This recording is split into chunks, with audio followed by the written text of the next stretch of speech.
The Kalahari does not wake gently. It simply becomes light. One moment, darkness. Next, a cold, pale fire spreading across the horizon, turning the grass from black to gold in the space of a single breath. This is the oldest light in the world, and in it, two animals are about to do something that most people will never see. She rises the way all predators rise.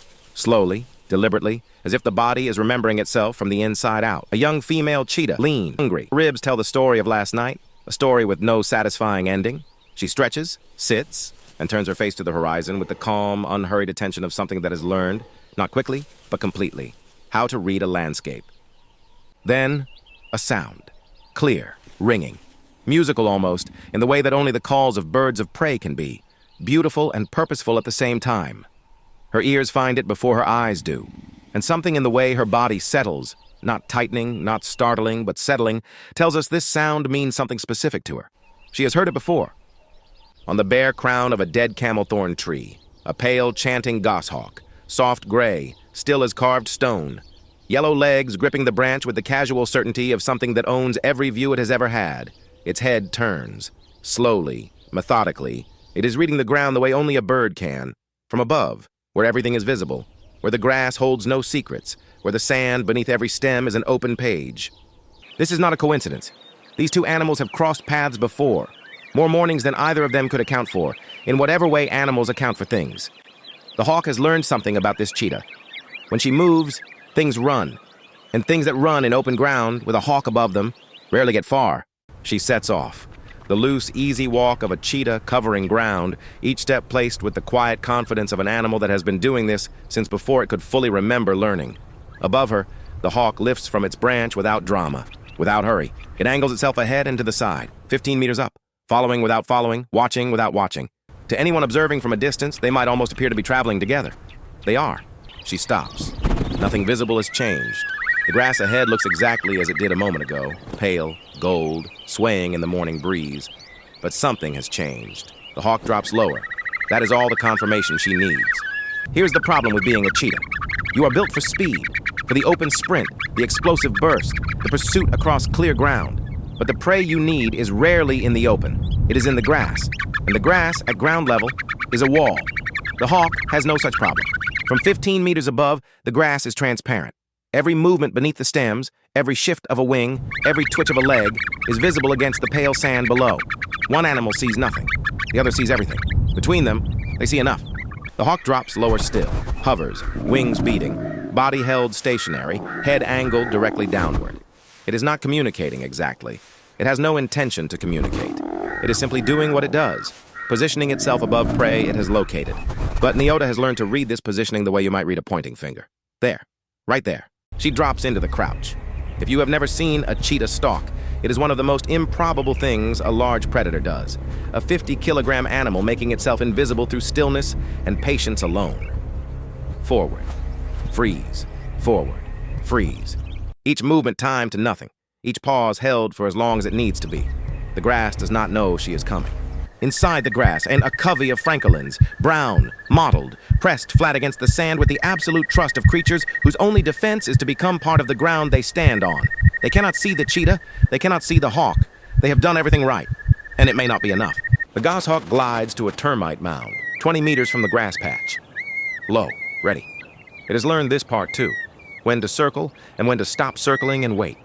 When the cheetah's posture says now is close, the hawk finds its launch position. Everything's in place. The morning holds its breath. 10 meters.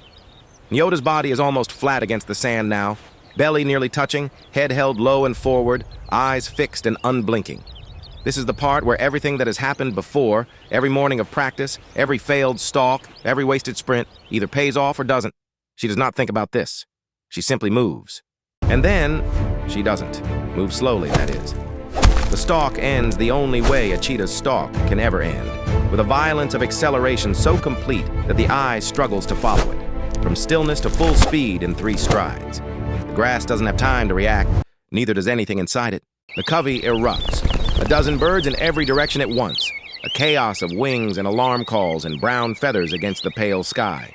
And in that chaos, in the exact moment that everything moves at once, and attention is impossible to direct at any single thing, Nyota's eyes find one bird, just one, breaking left.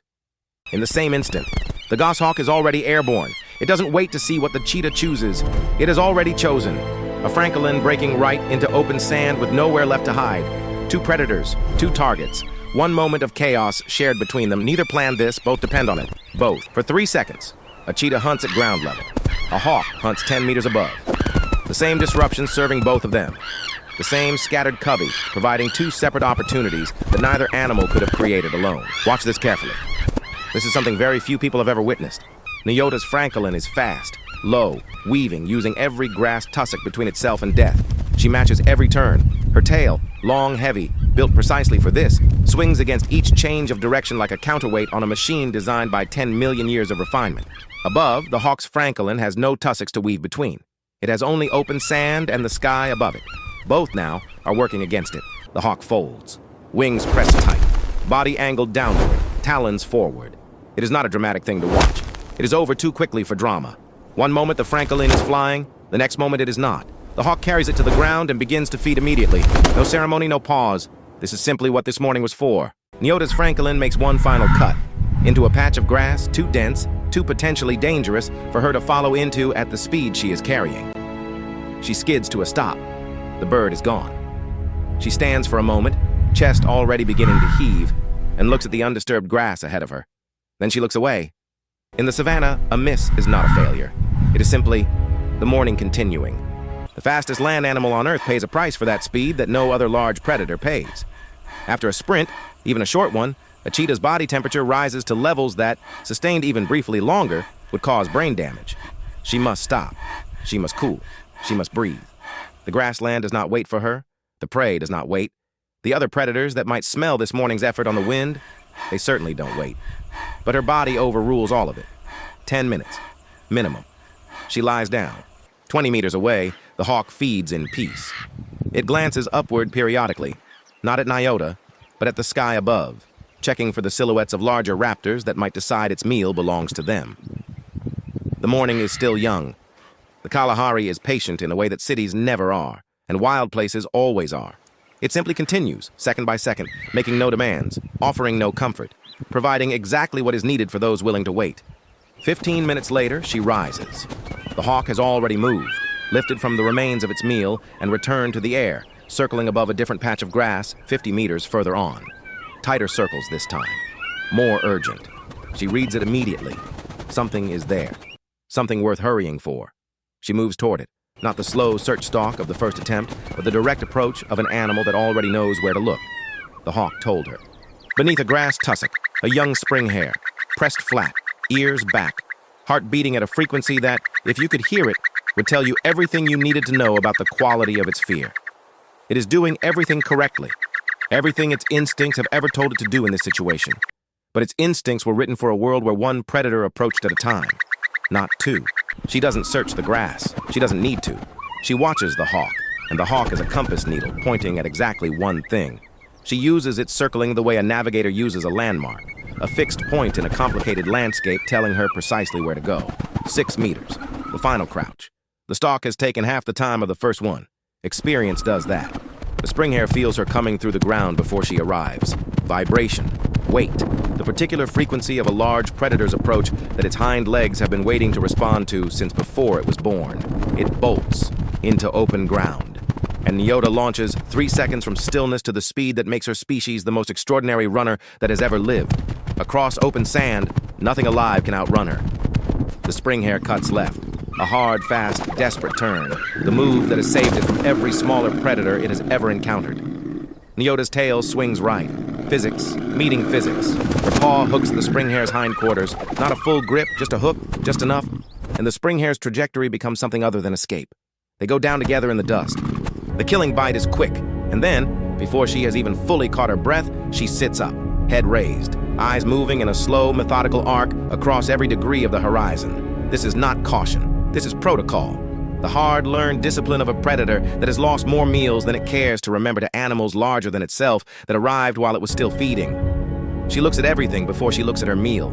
Everything is clear. She begins to eat. The goshawk lands nearby. Nyota does not look at it. This is not indifference exactly. It is the specific non-reaction of an animal that has learned over many shared mornings that this particular bird, in this particular proximity, represents no threat no competition, and no reason to interrupt feeding.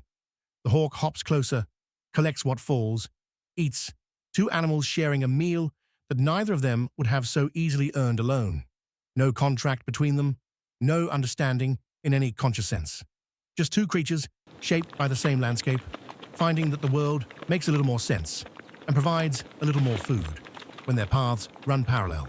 By midday, the Kalahari has become itself fully, pale, hot, shimmering with heat that turns the distance into something liquid and uncertain. In the shade of one tree, a cheetah sleeps, fed, still. In the branches of another, a hawk watches, patient, present. Between them, open sand, hot wind. The ordinary miracle of two very different animals that discovered, without meaning to, without understanding it, that they are better together than apart. Tomorrow, when the cold returns before dawn and the grass holds its secrets close, she will rise and begin to walk. And somewhere above her, a pair of yellow eyes will open and follow, as they have, as they will, for as long as this particular morning keeps coming.